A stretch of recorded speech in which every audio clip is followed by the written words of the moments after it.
What is good, y'all? Welcome back to the Verdependent podcast, where we depend on the Verde and Black for our everyday vibes. This episode is brought to you by AC Momento. AC Momento, your digital sports and concert scrapbook. Download Memento today by following the link in the show notes or on any of our social profile bios. This week, we're reviewing our first ever draw against the Houston Tienamo, doing a check-in on Leagues Cup action, and previewing our rivalry game against the team up the road this weekend before closing out the episode with a stoppage time rundown of the hottest Austin FC, MLS, and World Footy storylines of the past week. I'm Paul Fletes. And I'm Logan Bartlett. And as always, we kick it off with some preheated takes. So, Lobar, do the honors, sir. A little bit of redemption for us. Austin will shut out FC Dallas at home this weekend. I'm calling it now. A shutout. Shutout this past weekend, going into halftime. But, you know, it is what it is. So, redemption. It's still a derby game, regardless of Copa Tejas. Shutout. I'm calling it. I like it. Calling ball heavy. I like that. Last week, I mentioned that because of this rivalry week back-to-back, 2 matches in a row, my red card preheated take is still on. And with this being Nico's first match against Dallas, this feels extra ripe for me to add on another little bit, which is Austin will go 4 games in a row now, 4 league games in a row with a penalty against them. You think we give up a penalty this weekend? Again? Well, if I called a red card happening in one of these 2 games and we got a soft-ass call for a penalty against Houston... Yeah. Someone's going to have to stop these pro refs, dude. Remember the refs that everyone was twerking for? True. Those refs, dude. Forgot about that. Yeah, man. Glad they got their pay raise. What is time? Anyway, but I digress. I feel like the time is right for just all sorts of tomfoolery against Dallas at Q2. But anyway, moving forward into halftime, we've got... we've just got this Houston Dynamo first ever draw against that club. So they're, colloquially called the Tienamo from now on. And other platforms and podcasts will be able to give you like lineup and results and some more in-depth analysis. But I figured for this game specifically, with it being so lopsided and topsy-turvy, we're just going to spit real with you guys. So Lobar, I'll go ahead and hand it off to you, brother. I mean, what did you like? What did you not like? And why? Yeah. I mean, to keep it simple, to answer those 3 questions, well, I'll say the first 2. I liked the first half. I didn't like the second half. Right. That's fair. And I'm not going to go too much into detail on the why, but I said Saturday morning, we always play our co-ed rec soccer games. We're on a team with Landon, right? We were chatting on the bench, just hanging out, talking a little bit about this game. And we all felt pretty confident. But I think the one thing we agreed on was I'm worried about Jack McGlynn, right? If anybody's gonna take advantage of tired legs late in the game, Jack McGlynn. And literally that was like a more or less paraphrased quote of the conversation we had. And that's what happened, right? So first half, I think we more or less dominated the game. Possession maybe in Houston's favor by a couple percentage points, but I think we had most of the momentum, a few moments here and there that I've blanked out of my mind where Houston had a chance. But I think the guys look comfortable. I think we created good opportunities. We finished opportunities. We had 2, which you'll get into a little bit, but 2, what feels like random scores, right? Mbidu and Ilie, right? Of course, we've seen them score before, but it just felt like an Uzuni dominating game, right? Where we see the attackers dominate the attack, and we got the opposite of that. Not mad at it. And then, of course, late in the game, I didn't like the Jack McGlynn show. That penalty call, clear and obvious, blah, blah, blah, 4 minutes VAR review, blah, blah, blah, not called a penalty in the moment, blah, blah, blah, flopping, all the things that come with MLS and soccer in 2025. Unfortunate. I feel bad for Robert Taylor, who I thought was getting in a good run of form the last few weeks and just like starting to gel with the team, and just immediately gives up a penalty, which even if it's not really it's inconsequential, or it was consequential, but sure, for him, it wasn't like he actively fouled the dude and should feel bad about it. Right. Like, right. It was it was what it was. So I don't think you should hold on to it and feel bad about it, but I feel bad either way because, that's just a momentum killer right there. And we didn't look any better the next 10 minutes after that first goal. So all in all, though, I thought we played a good game for 80 minutes, 79 minutes. Mm-hmm. There was some tactical changes that switched the game for us about 65th minute or so, with Houston bench coming on and Austin being a little late to subs. And, it just sucks to give away a couple points to Houston, who we handily dominated for the first 55 to 60 minutes, in my opinion. So, right. Yeah, those are my vibes. Yeah. I wish we would have won. We did not. Bro, I hear that. I am curious though, and for the listener, I'm going to go ahead and shout out Lobar really heavy here, because on last week's episode, I don't know if you remember this, but well, I don't think you called like the prediction for the score, but you were able to call before the kickoff last Saturday, who the subs were going to be approximately. And you were 5 for 5, if I'm not mistaken. So I know ball, bro. I was. Yeah, dude. That's why I remember specifically saying, MLS, bro. Like, it's not ball, MLS, which is even harder, believe it or not. Yeah. But I am curious to hear your take on like the timing of it, because like, what are your thoughts on that timing? Because I think the narrative across the board is that we made changes too late. By the time guys got tired and Houston gained momentum, we made an 89th minute sub, I'm pretty sure, after they scored the second, out of consequence, just circumstance. It wasn't purposeful. The guys were waiting for a few minutes and the run of play kept going and Houston tied it up. But who was it? Gallagher and Fodry, who came on right at stoppage time, which all love to the dudes. But when a game gets tied up and you have 9 minutes of stoppage time left to win a game, that's unfortunately not the most, they don't give me the most confidence that they're going to win the game for us. Great players, but it's not the killer. That's not the Danny Houston. You know what I mean? I hear that. So I thought the timing was a little late. I thought it was very clear that we needed change once Houston made some subs and they started dominating in the midfield and looking more dangerous in possession, which wasn't the case the majority of the game before that. So I thought Nico was a little late with the chess moves, and I don't think the moves were the most compelling, and the scoreline would show that. So yeah, those are my thoughts. I'm sure everybody else has parroted the same feeling, but it's because it's facts. So no, 100%, dude. Yeah. I know for me, trying to not, compound those narratives even further. I just had some other takeaways on my drive after the game, heading back home, and upon replay too, I was just like, this is one of those games where like some of these things stood out to me. So I have 5 points that I wanted to share, and my first one is titled "Ilie hates Houston." And that's just confirmed because if you remember, obviously he scored against Houston in the Open Cup match. That was his first ever goal for Austin FC, wearing Austin FC colors, and then in league play, goes ahead and scores again when he has the chance. And so to that, just want to say, Ilie, we see you, brother. We also hate them. So you're good by us.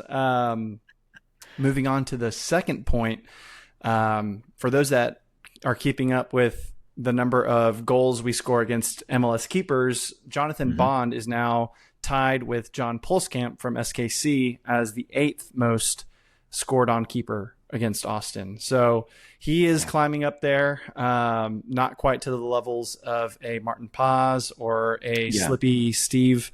What's his name? Clark. Steve Clark. Thank you. Yeah. But he's on his way up. Yeah. This third one is massive, and I purposefully put this at 3 because that is the streak that we're on with regards to penalties. In 3 games, consecutive league games, that soft call against Robert Taylor on Ortiz now marks the 3rd consecutive penalty call in as many games for Austin FC, which is definitely something to look at. If I'm Nico and the staff, sure, they're getting, and I don't think it's even like dirty play. I don't think it's, they're trying to gain an unfair advantage by the contact that they're doing. It's just literally, these are the calls that these pro refs are making, going back to my point earlier in the preheated take. But yeah, I mean, if it goes like this again at Q2 on Saturday against Dallas, dude, I would not be surprised if this is 4 league games in a row. We've never had this. We've never had 3 games back to back. I can't even remember. What did the other ones look like? Was there a handball in there? Or is it all fouls? Well, one is Vatak pulling down Benteke. Yeah. And then the other one, I think, was against Paintsel. I can't remember if that was a handball or not, but I want to say that was just like a weird flop. Yeah. Okay. I remember. Yep, so, it is what it is, but other folks are having really good conversations around, the purpose of VAR and, obviously the game's been gone, but even feeling stronger about that now. Yeah. Look, bro, you're 17 yards out from the box. Your back's away from the goal. You whiff a ball that lands right in front of you and bounces, and then you feel a boot from another guy who whiffed touch your heel, and then you fall, and you're a 26-year-old adult who's flailing on the ground like a baby. And getting paid for it, bro. And you get rewarded for it. And you're getting paid, bro. Yeah, and you're getting paid. Yeah. It's just tough. I don't even know how old he is. I said 26 just to give it some sort of legs. It doesn't matter. You're trying to make him feel bad about it, but it's just, come on, bro. What are we doing? Play the game. We do have our very own dark arts teacher. Your dad loves him. Mm-hmm. But he's ours, and so we don't talk about that. But 25. He's 25. My bad. There you go. Not Diego Rubio, but no, I hear you. Pablo Ortiz. Anyway, it's just like, all right, bro. You really earned that one, buddy. Yeah. Well, I mean, nice. That's the game, man. And it's unfortunate. But speaking of game, Osman Bukhari had a solid game at the wing position again, and I want to credit him because with his assist to Biro for that second goal. He's now involved in 7 of 31 of Austin's goals this season. And so that's just a little over 20% at 23%. So all goals, 23% of those have come through that beautiful, dude, put him on skates, Bukhari. Bro cooked. That was dirty. Yeah, Andrade's, awesome. I think, still trying to find his ankles on the north end there. So I should have talked about that shit. That shit ruled, dude. In the moment, we were just like, what the? Yeah. Just watching that replay was crazy because, I mean, the dude is changing direction, speed, and it's just... rolls. Yeah. And remember, this was the same Bukhari that was having a hard time finding Mr. I See Everything Uzuni. Yeah, but he was always cooking in the box. It was just a matter of putting his head up and delivering the ball in a platter. The braid pulled back tight enough that it keeps his head up a little bit. That's right. It's the twist. No, exactly. And then my last point for this, and it's a positive one, but Guillermo Biru has 6 goal involvements with Austin FC over the his time with us. 0 assists, 6 goals. Hell yeah, dude. That's a finisher, bro. He's a shadow striker, bro. Like, legitimately, you watch where he ends up in run of play. He's in the box every time. He's there, dude. He's there. Yeah. And he's given free license to just run up that wing. And, I'm not the only one that can remember this, but at the first half of the season, he was still marauding down the wing, but there was a concern around his ability to judge the ball in the air and like clear with headers because he was whiffing on some of that. But I think he's doing more than making up for it in terms of just his involvement in the attack. And so, true Julio Cascante type performance. He is 3 goals away from Julio Cascante, who's the OG shadow striker, of the attacking defender. Yeah. Well, I say that, but like, I think Galley's got a couple more goals there, but true defender. Yeah. But anyway, that's enough of that game. Let's go ahead sorry. The last thing we can highlight is that with that draw, Austin cannot win Copa Teos. We are out of contention. Bro, for why are you making people sad right now? We just need to point it out. I know we talked about it last week, and that was a big part of the narrative of like the pregame, True. like, oh, Copa Teos is in our hand. Like, so with this, Houston, as long as we don't shit the bed in both matchups against Dallas and we win one of these games or get a draw or two, Houston's won Copa Teos for the first time in their history. So shout out to them. Cool, man. Anyway, really, Austin lost it. So this is true. Yeah. All right. Anyway, on that note, we'll look on a different cup. As halftime sneaks up on us here, but we've got the Leagues Cup to check in on actually, and I'm still very much a MLS fan in protest as I'm covering this. So keep that in mind. If you're wondering why I'm so pessimistic and snarky about it, it's because I don't care about this. But anyway, we will continue on. The group phase of the Leagues Cup has concluded, leaving only 8 teams remaining in contention for the trophy. The 4 teams from MLS are Miami, Orlando, Seattle, and LA Galaxy. That's crazy, dude. Good for them. The 4 Liga MX teams in the knockouts are Tigres, Toluca, Puebla, and Pachuca. That should be like a chant, low-key. Like that goes hard. Middle school cheerleader. Tigres, Toluca, Puebla, and Pachuca. Anyway, but yeah, before we talk about these 8 teams, Lobar, I wanted to ask if you had been following any of this action. You're not nearly as in protest as I am. I guarantee it. So if you have been, I mean, are there any highlights over the course of the group phase that stood out to you? Any honorable mentions in terms of teams or players, moments that, you were like, oh, damn, that's crazy. That stand out? You're sweet to think that I did that at all. While I'm not in protest out of hatred or haterisms, I just don't care because Austin's not a part of it. And hey, I'm not being a hater, bro. That's exactly why I'm in protest, bro.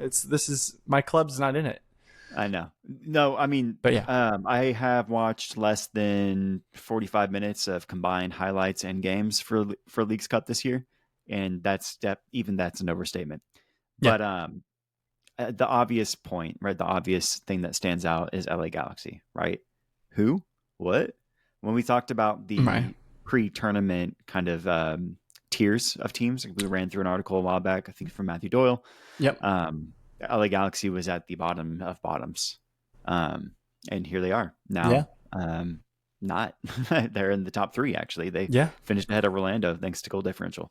Some funny things about that, right? So LA Galaxy has 3 wins in league play this year. Well, they have 2 wins in Liga MX in just 3 games.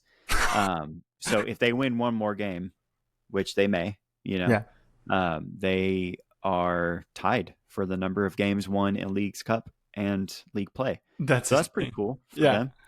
Another funny thing is they've scored 15 goals this season. I'm sorry, 28 goals this season. I read that wrong. They scored 28 goals this season in 25 games in league play. And in Leagues Cup, they scored 10 goals in 3 games. So again, what that means for really anything, nothing. But it is just a funny narrative of like the Liga MX is a better league than MLS when LA Galaxy is dunking on your teams. Right. That's funny. And it makes me laugh a little bit. Another fun part of it is the way that the tournament is set up this year. They guaranteed that there's equality between Liga MX and MLS. So obviously 18 teams per league played or took part in the competition. But 4 teams from both leagues are moving forward, right? So in the quarterfinals, 8 teams left, 4 from each league, and they're all playing each other. So that makes it fun, right? That makes it interesting. It's not just an MLS glory fest and being look how great our league is. There's a little bit more of that. There's competition building between the leagues is the point. It piggybacks off the MLS All-Star Weekend where it's Liga MX versus MLS. It's all MLS Liga MX matchups until proven otherwise, right? So if for sure 2 of the teams win from one league and they match up in the semifinal, it is what it is. That's on talent. But I just think that's fun. If they're going to do this, they did it right this time and not having a huge pool of MLS teams with everybody playing and outnumbering Liga MX and, making Liga MX teams travel to America all over the place to play some, bullshit games and just watch MLS celebrate themselves. So I think they're doing it right. That's all I'll say about that at this point. Shout out LA Galaxy. Shout out Joseph Paintsel. Shout out Best Ball, baby. Shout out Best Ball. And yeah, that's pretty much all I got to say about that. I'll probably watch the final because it'll be the only thing on that day. So on a random Wednesday. Yeah. Yeah. I'll be like, yeah, why not? I'll watch it because it means something now. I don't know. But yeah. But I haven't paid much attention. I think it's cool, man. I feel that. Yeah. Yeah. I mean, I was supposed to follow up with the Liga MX side of things and try and identify any cool, storylines or, just some trends that I'm seeing. And I mean, again, I'm a fan in protest, bro. And yes, I'm on the record as a Tigres fan, that is my Liga MX club. Mm-hmm. And that's cool that they're still in it, shout out Tigres, but that's about it, bro. I mean, Pachuca, cool. Toluca, where'd y'all been, the past couple years? And then Puebla, like no one knows you. I'll give you this alley-oop. Pachuca, Tigres, and Toluca are top 3 in the Liga MX in the league right now. Yeah. And I'm pretty sure like Pachuca's leading it, right? Yeah, they are. They're undefeated. Only 4 games, but still, they're the top 3. It's early days. I get it. Yeah. Puebla's in 16th, right? So like they're the LA Galaxy of this equation on the Liga MX side. 3 teams that should be winning are winning, and the 4th is like damn, y'all haven't won a game in league play yet, but you shit on some MLS teams, so that's what's up. Right. That's how it works, man. That's how it works. I mean, as far as the matchups are concerned, I think the biggest one, if you had to pick one to watch, is probably going to be that Inter Miami versus Tigres because big club shit. Yeah, it's big club shit. Damn it, no, I'm not going to say that Inter Miami is a big club. I can't do it. The Argentinian national team from 10 years ago is a big club. That's right. Yes, 2014 Barca is a mid club in MLS. Yeah, and then I mean, if you really want kind of that Cinderella Cup story, you can tune into the Galaxy versus Pachuca. Like again, Pachuca leading the top of the Liga MX table, but yeah, if Galaxy gets past that exactly. That'll be some fun stuff. But anyway, that's enough of a tournament that Austin is not a part of. Our vibes don't depend on that. No. But it's cool to check in at least. So all the 100%. Games are next Wednesday on the 20th. The quarterfinals are in a week from yesterday for the listener. So correct. Have fun watching. Yeah. Are you going to watch? I'm probably not going to watch on the Wednesday. But anyway. Next Wednesday, the 20th, I got plans actually. There you go. Yeah. Yeah. Hell yeah. Well, hang tight. We're going to take a quick break before previewing our matchup against Frisco. So hold on tight. Yep.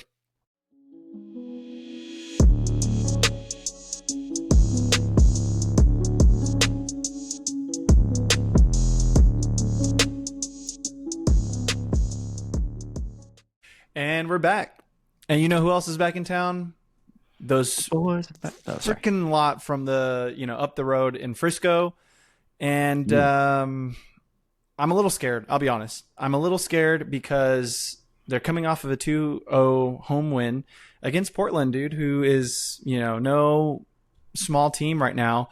And they'll be looking to make it, 2 in a row against us at Q2 on Saturday. And so, also can't forget that they are facing Nico Estevez for the first time as an Austin FC manager. And so they've got a little bit of that bite that they're going to come down here with, which again, I'm just going to remind you, my preheated take, red card possible, PK might extend to 4 games in a row. Yeah, at this point, probable shit. Yeah, dude. And I mean, they're because again, they're sitting 11th right now on the table. They're definitely trying to claw their way up.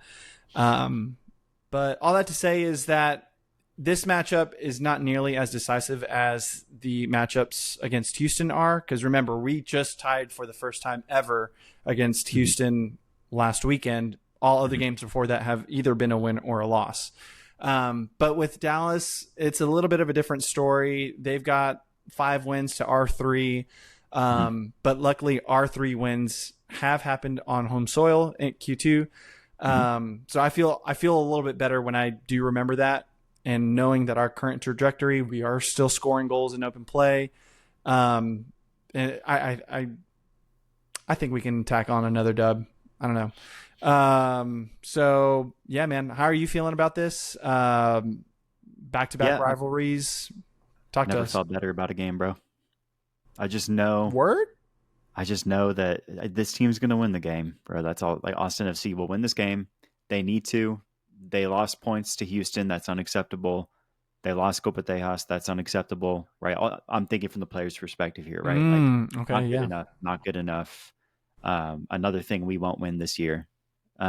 So, yeah, I think this team comes out. I think offensively it's night and day how we've been the last month compared to the rest of the season outside of the Open Cup games. Yeah. And so I have, weirdly enough, some confidence in our offense to capitalize on opportunities. I pointed out in the Houston review that, some randoms scored. Ilie and Bito, not randoms, they're goal scorers clearly. But if those dudes are scoring for Austin, and Uzuni is still in good form, and Bukhari's creating, and Owen Wolf's creating, I feel pretty good about our chances, because one of those guys is going to get a goal. Like at this point, statistically, game to game, somebody's going to score those. Yeah, I mean, 1 in 5 goals, Osman's name's on it, right? So exactly. It's almost 1 in 4.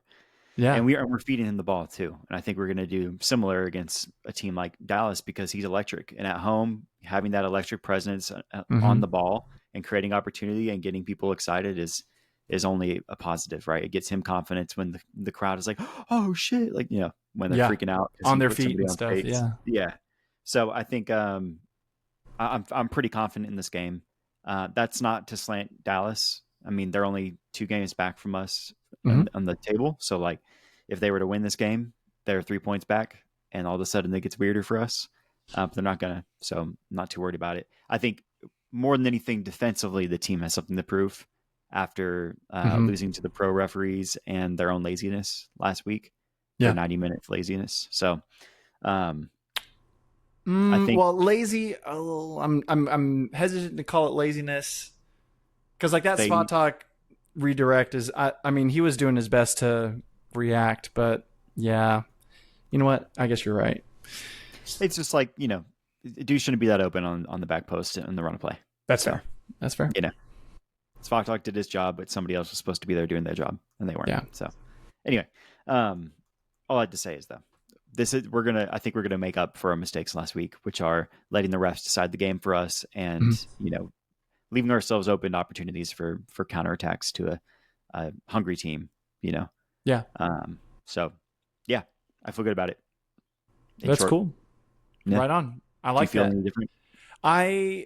Like I said, at first I'm like, oh gosh, man, I feel like we should be winning against Dallas more, but we aren't. But we've got 3 wins at Q2 against them, and their defense has been leaking quite a bit. I think they're at 45 goals against to our 28. So it's open back there, And so I think, yes, like you were saying, if any one of those 5 front folks for Austin FC are in their groove, in their bag, bro, like, I feel good. And, I don't even have money on this fact. I just really want this for Owen, but he is 4 assists away from like being the all-time leading assist man at 20 years old for Austin FC. Yeah.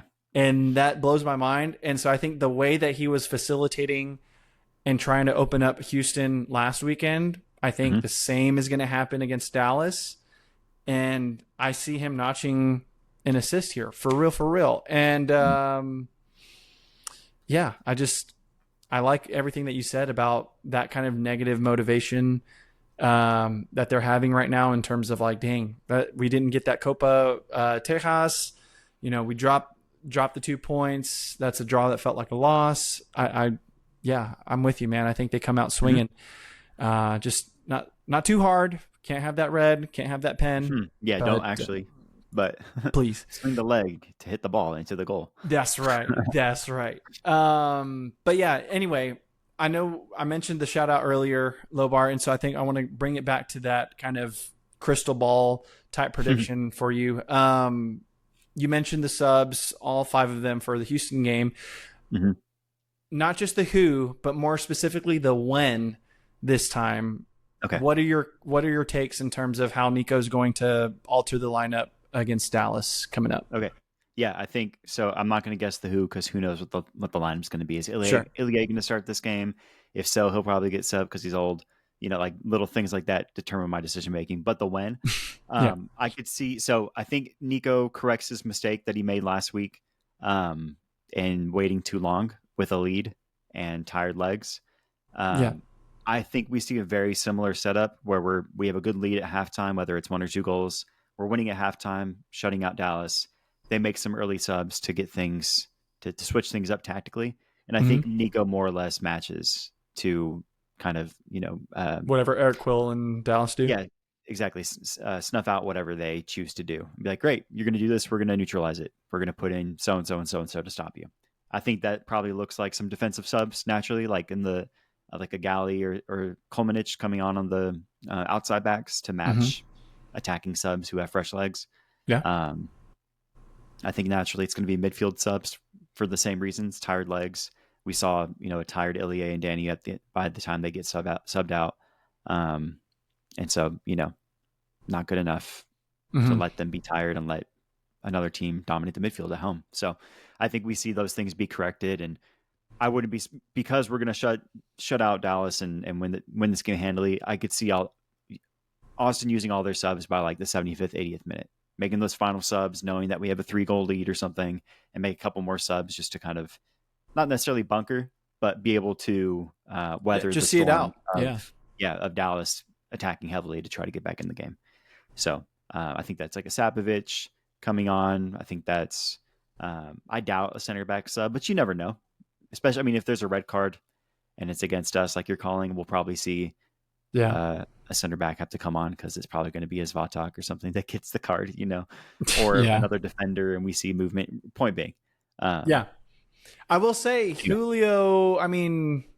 We haven't really seen too much of him recently, and so I don't know exactly how I feel about that. I'll be honest, and I know I've been on the record being pretty heavy on the critiques against Cascante, but just wondering if maybe it wouldn't be a bad idea to, kind of bring him on. It feels weird that he hasn't played much because he's been such a staple for us since year one, or halfway through year one with Beasler going out. So, but I think it's for the best. Heinz Ike and Zvatok are doing well.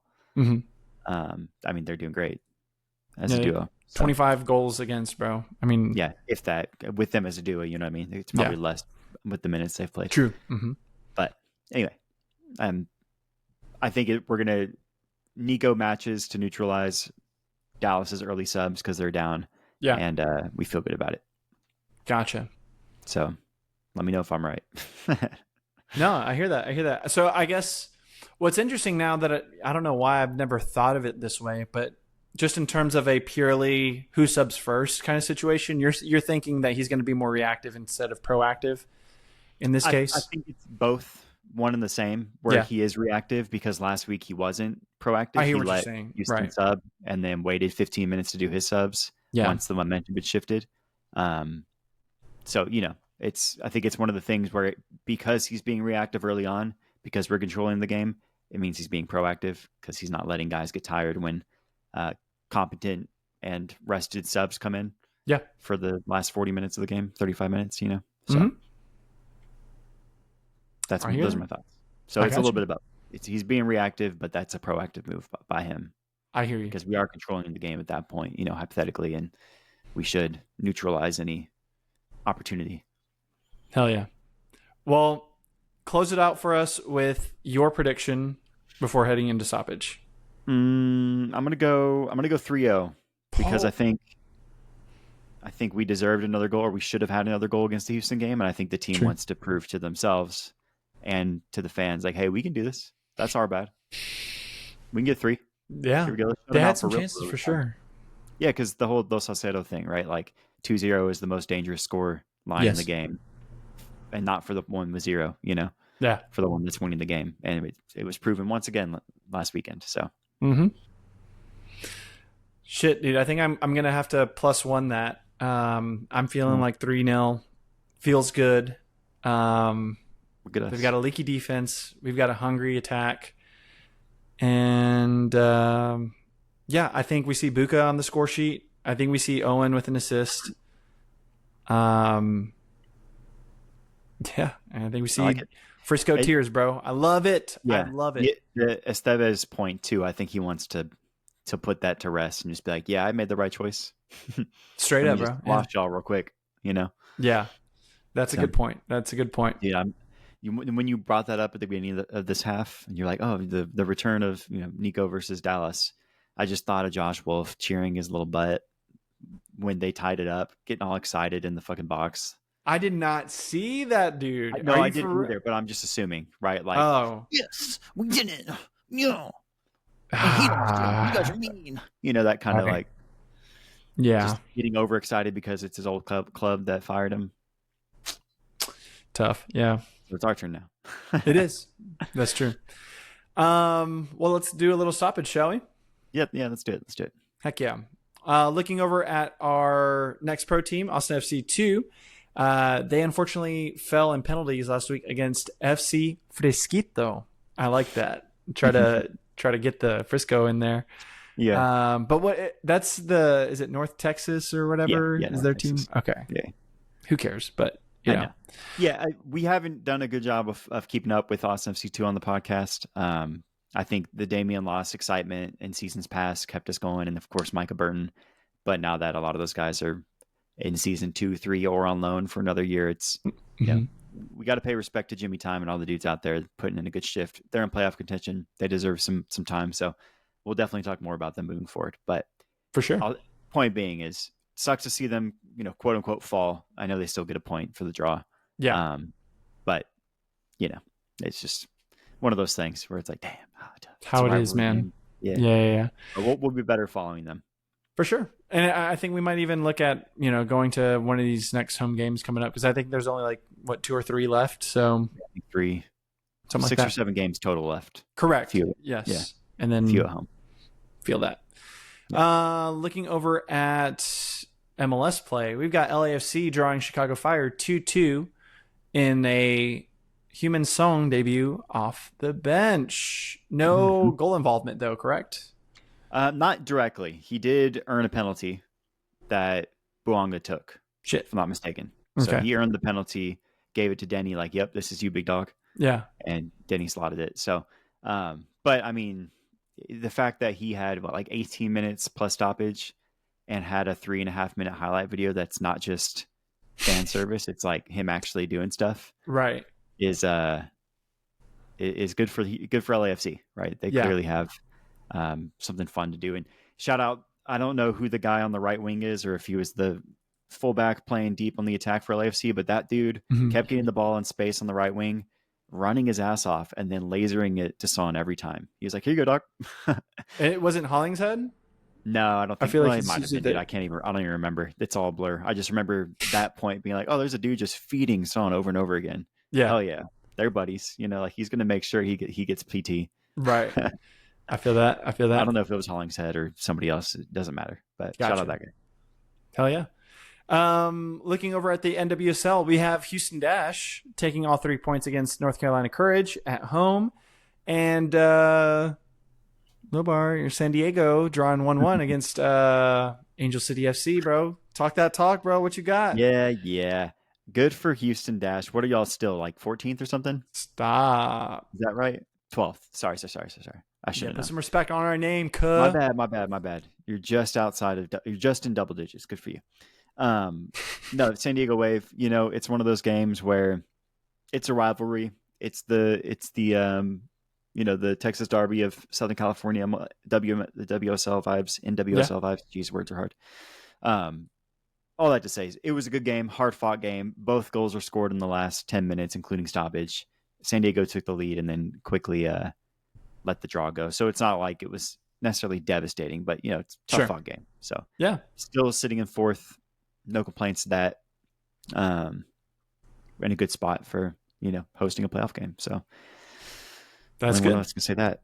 Yeah. Well, hey, look, you gotta start from somewhere, G. And with Houston, it's always a little bit too late. But I'm always gonna shout out a dash dub, bro. Like I'm just. Let me say this. To be fair, Houston's only 5 points back from 8th place, right? So like you go on a good 3-game run, including this game, all of a sudden you're a couple points out.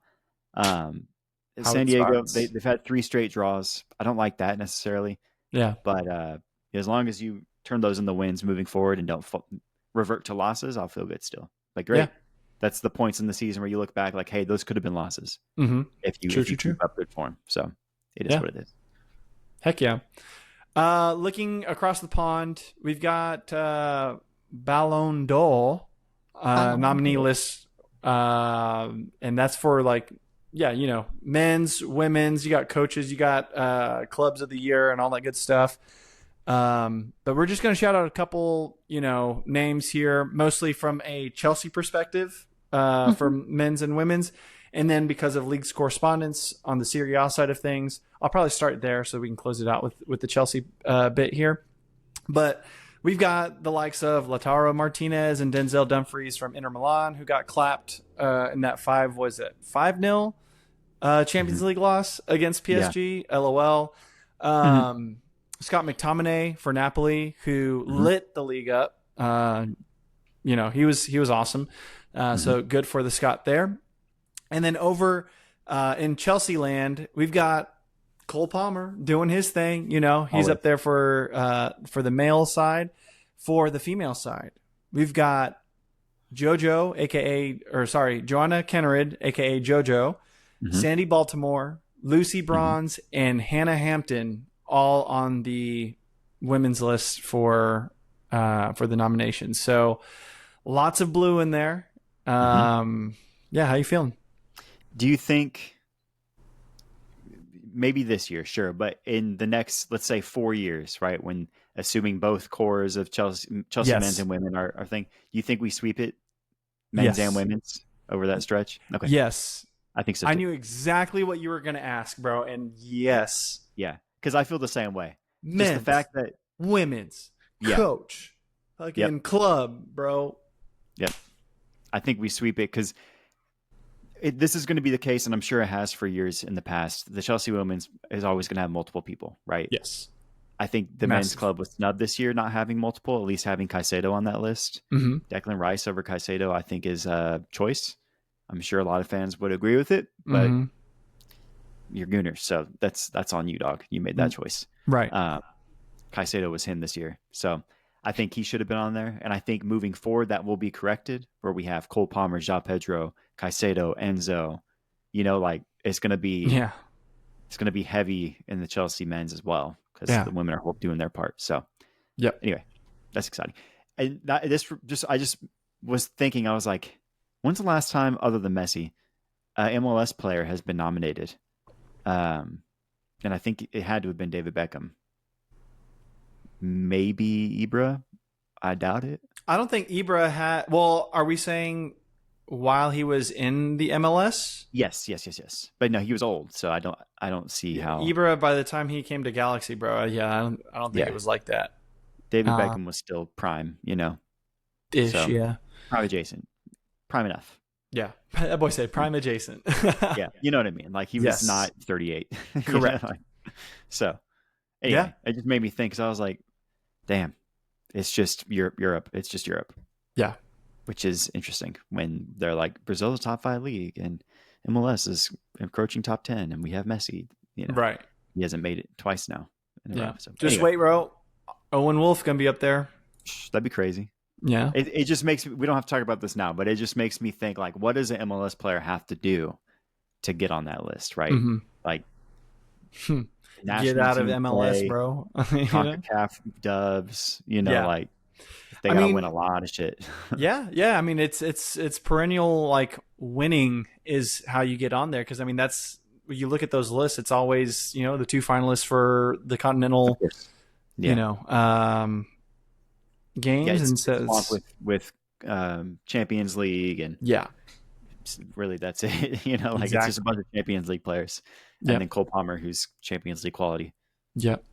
And he's going to be playing UCL ball now, dude. I can't wait. But anyway, moving over to the next point, over in the J League / Emperor's Cup, which is their version of Open Cup, their domestic cup, we have Vissel Kobe beating Toyo University 2-1 late in stoppage, which I believe they're heading into their knockouts round of 16 next week. But something like that. Yeah.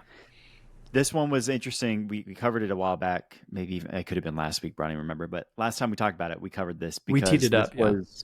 This Toyo University is, as it sounds, a bunch of college kids. It's a university, and they were kind of the Cinderella story that made it to knockouts to face first place, multiple time J League winner, Emperor's Cup winner, Asia. They did like the Asian. What do you call it? Their version of Champions League. Yeah, whatever that's called. Yeah. With all the Saudi teams and stuff. They've been there, right? And so like all of a sudden it's these college kids and they take them to stoppage. Literally, I think it was like 121st minute or 119th minute winner or something. 1-1, right? Yeah, all the way through. Kobe to take it 2-1 before penalties. So like these college kids were that close to taking the league leader to penalties, which is anybody's game at that point. So crazy. That's wild. That's dope. That's just a fun little fold of the Emperor's Cup that this university can make it and play. I mean, it's huge for those kids' careers. I'm curious to see what comes of that. For sure. Yeah. I'm curious to know how many end up signing for whatever that's either J League 2 or the top flight. But yeah, man, that's awesome. It is. And then last but certainly not least, dude, I know we've already talked a little bit of Chelsea on stoppage, but we got to close it out, dude, because I mean, I'll just read the point and then we can glaze later. But Chelsea easily bury Bayer Leverkusen and AC Milan in the preseason friendlies. We host Crystal Palace in the season opener this weekend at the Bridge. Bro, just talk to me. Set it up. What are you seeing? What are you feeling? I mean, I kind of laid out the vibes when we were talking about Ballon d'Or, but like, it's going to be one of those years, bro. Champions League play. We're on the back of domestic treble. Yeah, like legitimately so we've been doing EPL fantasy draft, right? We've been talking about that, and there's a big conversation about the Chelsea strikers and who's going to get minutes and whatnot. And we're just so blessed to have two absolute monsters up top, next to Cole Palmer, next to Neto, next to Esteval and Gittins and all these other guys that are in, and just like so hungry to prove their worth. It's just a bunch of kids balling right now, dude. Yeah. And it's awesome to see. It's going to be a crazy year, bro. Like I'm very excited. Have you seen the picture of Enzo Maresca walking out? I think it was just before the AC Milan game. But he's walking out carrying the Club World Cup trophy and the Conference League trophy. And I'm just sitting there. I'm like, other fans can clap us all they want about that being Mickey Mouse Cup or whatever with the Conference League, but it's ours, and we beat the Champions League winner. And it's like, bro, that we're just getting started. We're just getting started, dude. And I can't. Strikers up top, bro. Nico and I can't remember his name right now because I'm so excited. And Cuckoo are on the way out. Oh yeah, Frisco. Yeah, they're on their way out. I think the saddest thing about all that, dude, with Nkunku is I just did not see enough balloons. I did not see enough of those sellies, but it is what it is, and we are definitely going to be watching. Not a fit. What's that? Sometimes you're just not a fit, and it is what it is. It happens, bro, all the time. Yeah. That's football, but yeah, man, I think we'll be watching for sure. It's going to be good. Up the Chels. Keep the blue flag flying high. All that good stuff. Carefree FC, wherever you may be. Yes, sir. It's going to be good, man. Be a good year, man. But yeah. All right, man. Let's go ahead and close it out. we appreciate y'all kicking it with us, as always, on this week's episode of the Verdependent podcast. I'm Paul Fletes. You can find me at Paul Andrew FC, the government of name. Government name. The government. I'm Logan Bartlett. It is. It's true. Yeah. And I'm Logan Bartlett. You can catch me on Twitter at LobarVHLM. And if you keep the chatter going online by following at the Verdependent on socials, I mean, we got to say this. You're our favorite. So thank you. Yeah, and keep doing that because, you know, we like the engagement there. And as always, like and subscribe wherever you get your podcasts. That is an episode. We will see you later. Peace. As always, peace.